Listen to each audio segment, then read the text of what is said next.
Hello everyone, welcome to my channel Tanuja by studies. आज हम बात करेंगे जेनेटिक्स में ही एक टॉपिक है that is the probability and frequency of genotype and phenotype. उसे हम कैसे कैलकुलेट करते हैं। I will tell you the most easiest way to calculate it. ठीक है, उसको करने के लिए हमें इसका कंसेप्ट क्लियरली समझना पड़ेगा। ठीक है, इस पर न्यूमेरिकल बेस बहुत क्वेश्चंस आते हैं। तो सबसे पहले तो हमें पता होना चाहिए मेंडल का मोनोहाइब्रिड क्रॉस।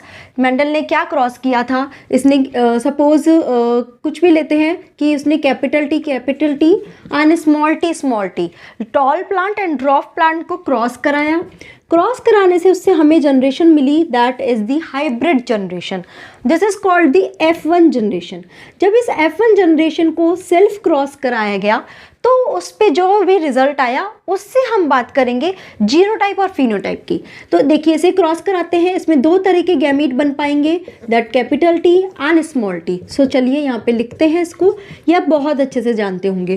क्रॉस कराया हमने इन सबको, ठीक है, ये क्रॉसिंग हो गई।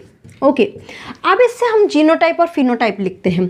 अगर मैं इसका फिनोटाइप लिखती हूँ तो क्या है, यहाँ पे फिनोटाइप क्या होगा? जो डोमिनेंट होगा वो ही एक्सप्रेस होगा और वही मॉर्फोलॉजिकली फिनोटिपिकली हमें दिखाई देगा, और जो रेसेसिव होगा वो दिखाई नहीं देगा।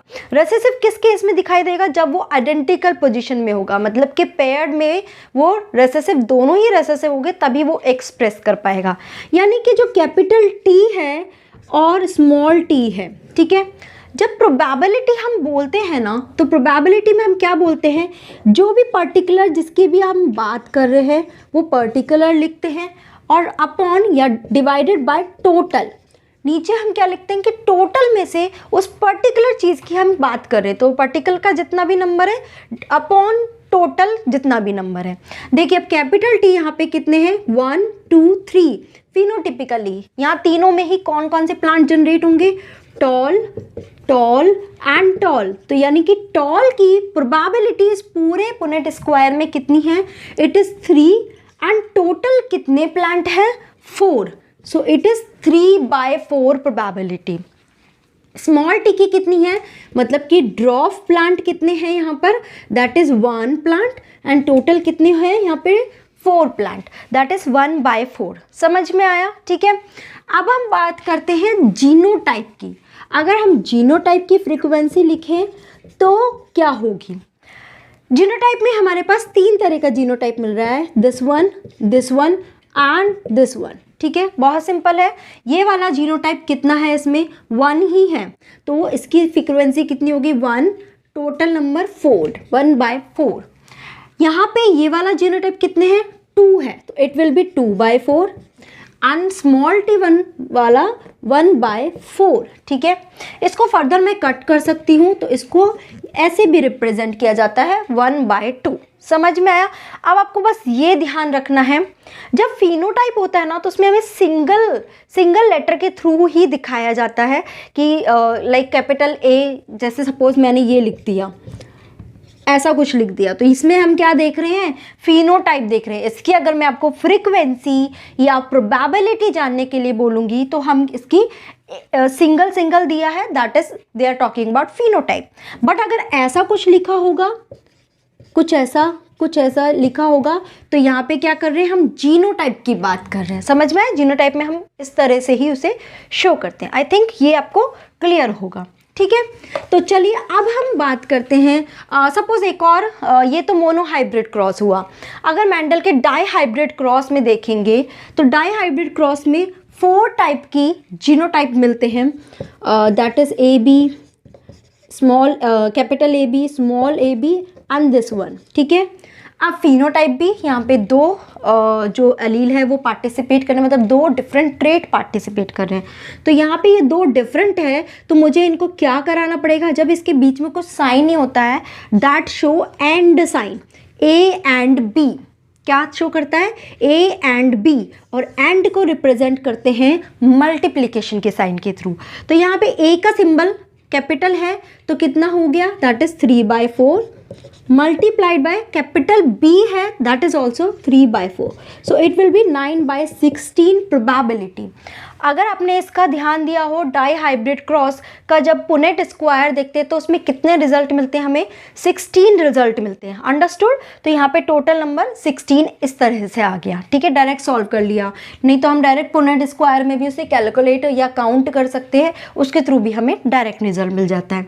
अब देखिए यहाँ पे कैपिटल है 3/4, स्मॉल जो है that is 1/4, so it is 3/16। Okay, मतलब पूरे पुनेट स्क्वायर में ये वाले जो फिनोटिपिक होंगे वो कितने होंगे, 3 प्लांट्स होंगे। ठीक है, जिसका फिनोटाइप इस तरह का होगा कि एक तो उसमें डोमिनेंट एक्सप्रेस हो रहा है और एक रिसेसिव ट्रेट एक्सप्रेस हो रहा है। अंडरस्टूड? अब ये वाला फिनोटाइप देखेंगे तो इट विल बी 1/4, स्मॉल है, and it will be 3/4, so it will become 3/16, and this one is both are small, so ये क्या होगा 1/4 and 1/4, it will become 1/16। so I hope ये क्लियर होगा। इसकी जगह सपोज मैं ये लिख देती हूँ A, B and C, या फिर ये लिख देती हूँ A, B small c, तो क्या क्रॉस करेंगे 3/4, 3/4 and 1/4। समझ में आया? इस तरह से हम क्रॉस करते हैं। चलिए इसको और एग्जांपल्स के थ्रू समझते हैं, it will be more clear to all of you then. तो अब यहाँ पे मैं कितने भी क्रॉस ले लूँ, mono hybrid cross, di hybrid cross, tri hybrid, tetra hybrid and so on, हम सबका इजीली कैलकुलेट कर सकते हैं। क्या? फिनोटाइप भी, मतलब उसका प्रोबेबिलिटी या फ्रीक्वेंसी वो कैलकुलेट कर सकते हैं, एज वेल एज जीनोटाइप का भी हम कैलकुलेट कर सकते हैं। चलिए अब देखते हैं इसका कैसे कैलकुलेट करेंगे। Okay, now it should be in your mind phenotype as well as genotype. ठीक है, चलिए बात करते हैं नेक्स्ट। अब हम एग्जाम्पल ले रहे हैं, that is the first.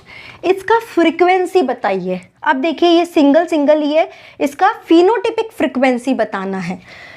Capital A है तो इसकी क्या होगी 3/4, स्मॉल b है that is 1/4, capital C 3/4, capital D 3/4। तो अब क्या फ्रीक्वेंसी हुई, ऊपर का अलग मल्टीप्लाई कर लेंगे, नीचे का अलग मल्टीप्लाई, 3 3 ज़ा 9, 9 3 ज़ा 27, एंड इसको सबको मल्टीप्लाई करेंगे, इट विल बिकम 256। ठीक है, क्लियर? तो ये इसकी क्या हो गई, प्रोबेबिलिटी या फ्रीक्वेंसी हो गई। समझ में आया?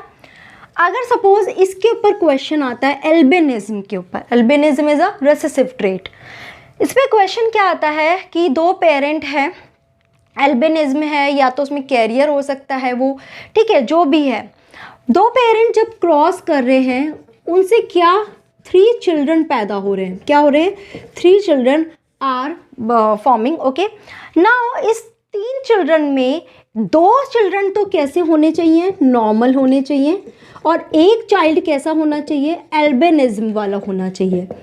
ठीक है, तो अब इसकी प्रोबेबिलिटी बताइए कि इस तरह की कि उसमें 2 बच्चे तो नॉर्मल होंगे, एक बच्चा एल्बिनिज्म का होगा, उसकी क्या प्रोबेबिलिटी होगी। क्या है ये क्वेश्चन, डायरेक्टली फिनोटिपिक क्वेश्चन है। ठीक है, क्योंकि वो फिनोटाइप की बात कर रहा है। जीनोटिपिकली हो सकता है कि जो नॉर्मल है वो कैरियर भी हो, तो उसका जीनोटाइप डिफरेंट होगा।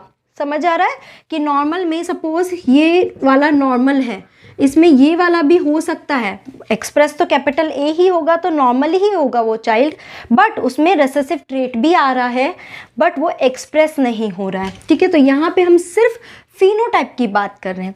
तो अब यहाँ पे नॉर्मल वाला जो है दैट इज कैपिटल 1 वाला है, और एल्बिनिज्म जो होगा वो स्मॉल वाला फ्रीक्वेंसी होगा। समझ में आया? अब यहाँ पे कंडीशन भी अलग अलग हो सकती है।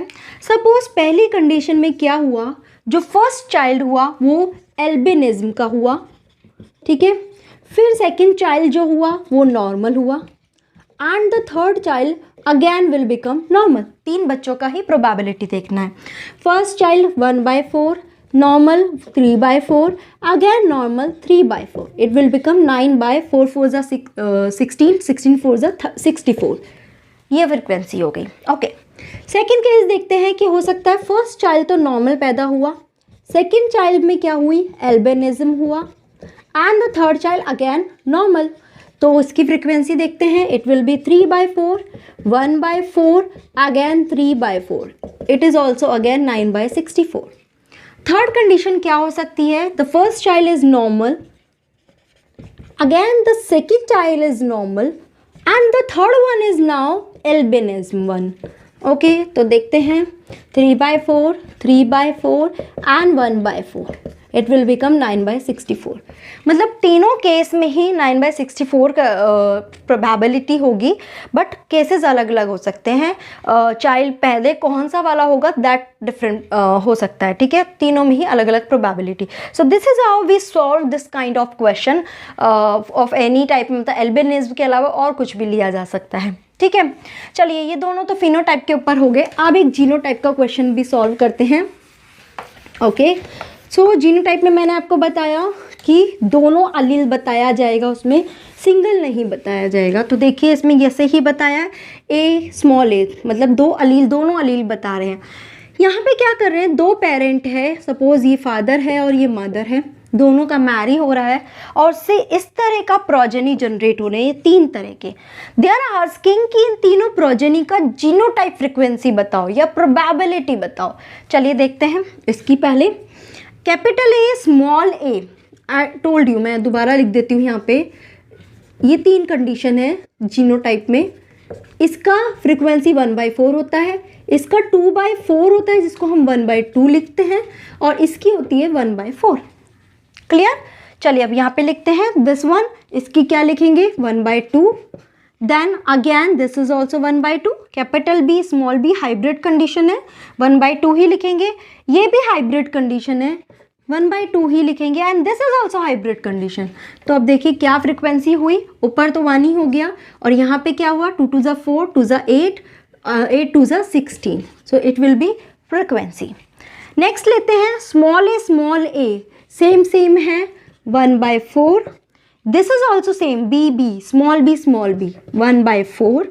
Small C again 1/4 and small D 1/4। तो ऊपर तो 1 जाएगा और 4 को 4 टाइम्स मल्टीप्लाई करेंगे, it will become 256, right. Next लेते हैं, this will be capital A small A, it will be 1/2। Then capital B small B again 1/2। small c it will become 1/4. Capital D small d it will become 1/2. So अब इसमें क्या होगा 1 2 2 ज़ा 4, 4 4 ज़ा 16, 16 2 ज़ा 32. So this frequency will become 1/32. अगर suppose यहाँ इसकी जगह क्या लिखा होता कैपिटल सी कैपिटल सी, तो उसका भी 1/4 ही आता, तो फ्रिक्वेंसी तो सेम ही आती। अब आपको इस पैटर्न में किसी भी तरह का क्वेश्चन देंगे, आपको दिमाग में क्या रखना है, जीनोटाइप की फ्रिक्वेंसी ध्यान रखनी है। ये तो क्या हो गई जीनोटाइप की फ्रिक्वेंसी, और फिनोटाइप की फ्रिक्वेंसी क्या हुई, ये 3/4 एंड 1/4। अब इसकी जगह ए की जगह टी लिख दे, यहाँ स्मॉल ए की जगह स्मॉल टी, यहाँ capital B small B, capital C small C, capital D small D, या कोई और सिंबल दे दें, कुछ भी दे दे। आपको ये चीज़ ध्यान रखनी है and you will be able to solve any kind of question based on the genotype as well as the phenotype. I hope this whole topic is clear to all of you. If you have any doubt, please put your query in the comment box, or any question you can put that also. I will be happy to clear that one. Thank you so much guys for watching this video.